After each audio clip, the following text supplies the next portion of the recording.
চার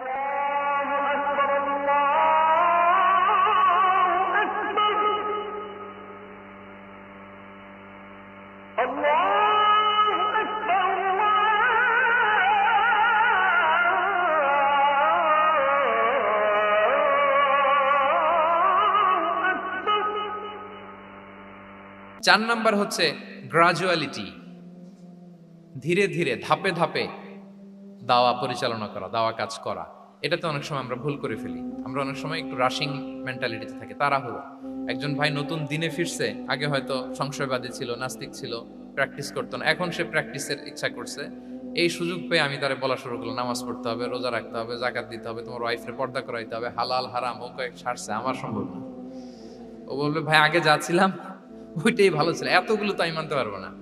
তো এই যে আপনি তাকে দিন থেকে ভাগালেন, আপনার দাওয়া মেথোডোলজি জানা না থাকার কারণে আপনি তাকে ভাগালেন। একসাথে আপনি এত কথা বলবেন না।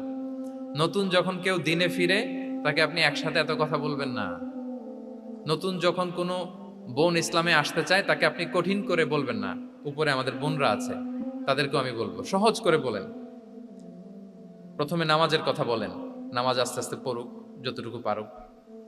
প্রথমে হয়তো 5 ওয়াক্ত পারবে না, 1 ওয়াক্ত 2 ওয়াক্ত দিয়ে শুরু করবে, এরপর আস্তে আস্তে 5 ওয়াক্ত যাবে। এরপর তাকে একটু শালীন পোশাকের কথা বলেন, যে তুমি একটু শালীন পোশাক পরো, সেফটি সিকিউরিটির জন্য ভালো। সেটাতে অভ্যস্ত হলে তাকে হেজাবের দাওয়াত দিবেন আপনি, হেজাবে অভ্যস্ত হলে নেকাবের দাওয়াত দিবেন আপনি। এইভাবে গ্রাজুয়ালিটি, ধাপে ধাপে, একসাথেই কঠিন করে দিনকে উপস্থাপন করা যাবে না। দাওয়া is a gradual process, gradually যাইতে হবে। Beginning with the most important issue first, তারপর যেটা ইম্পর্টেন্ট, ধাপে ধাপে আপনি তাকে বলবেন। আপনারা নিশ্চয়ই সবাই মদ হারাম হওয়ার যে স্টেপগুলো আছে জানেন না? কয়বারে হারাম হয়েছে? 3 বারে। ওয়াসআলুনাকা আনিল খামরি ওয়াল মাইসির কুল ফীহিমা ইসমুন কাবীরু ওয়া মানাফিউ লিন-নাস ওয়া ইসমুহুমা আকবারু মিন নাফিহিমা। প্রথমে বললেন মদে কিছু উপকার আছে, কিন্তু এটার গুনাহ বেশি, ক্ষতি বেশি, কিন্তু সামান্য উপকার আছে। তো মানুষ সচেতন হয়ে গেল যে না, এটা কিন্তু গুনাহ আছে, ক্ষতি আছে, সাবধান হইতে হবে। মদ খাওয়া কমায় দিল। আচ্ছা, এরপর বলা হলো ওয়ালা তাকরাবুস সালাতা ওয়া আনতুম সুকারা, মাতাল হয়ে মদ খাওয়া অবস্থায় নামাজে যেও না। কারণ কোন এক সাহাবী নামাজে এমন ভাবে তেলাওয়াত করলেন, অর্থ চেঞ্জ হয়ে গেল। ফলে দিনে 5 বার মদ খাওয়া যাবে না। এই আয়াত দিয়ে তো তাই বোঝা যায়, তাই না? 5 বারের জন্য যখন সাবধান হয়ে গেল, আরো তারা অভ্যস্ত হয়ে গেল। এরপরে নাজিল হলো ইন্নামাল খামরু ওয়াল মাইসিরু ওয়াল আনসাবু ওয়াল আজলামু রিজসুম মিন আমালিশ শাইতানি ফাজতানিবু।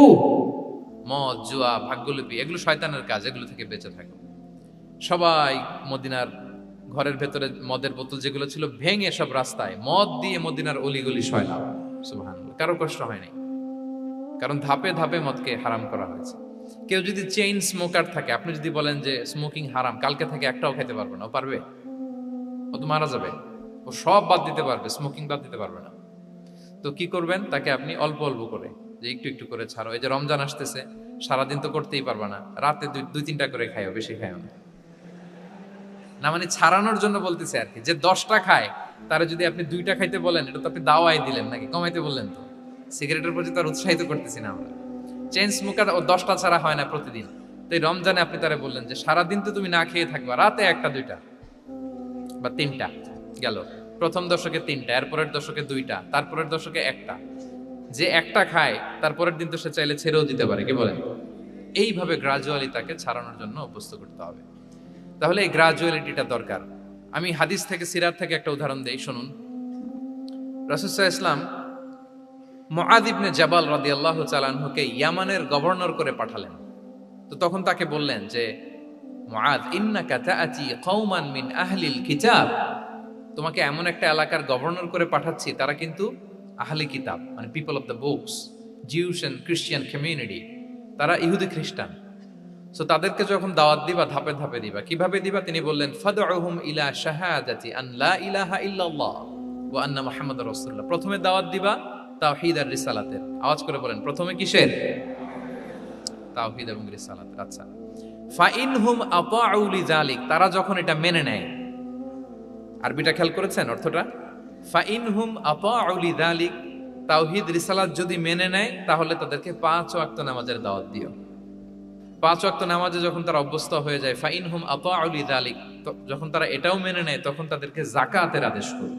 সুবহানাল্লাহ, সুবহানাল্লাহ। দেখেন ধাপে ধাপে একবারে সবগুলো বিধান একবারে তাদের সাথে শেয়ার করতে বলেননি। প্রথমে তাওহীদের, রিসালাতের, মেনে নিলে সালাতের, মেনে নিলে যাকাতের, ধাপে ধাপে।